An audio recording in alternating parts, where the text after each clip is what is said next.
Hi foodies, welcome back to Jamrock Treats, and today we're making some stew peas. So you're gonna need some pig steel, that's all I'm using.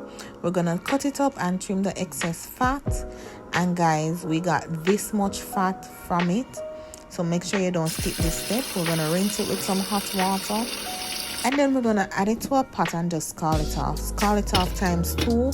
This ensures that the pig steel, not even the bone, is salty, and you can enjoy your stew peas. Add it to a pressure cooker with pimento and garlic. Cover it and allow it to cook for about 45 minutes. Then we'll put it in a pot. Make some spinners, and this is me making the spinners. Add the spinners to your pot, stir it up, make sure to them cook.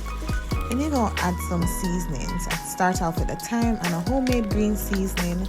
I let that cook for a little bit, then I go in and add my sweet pepper, onion, all of them good stuff, and scotch bonnet. After that, you just allow it to simmer. During this step, you can add some coconut milk, and there you have it.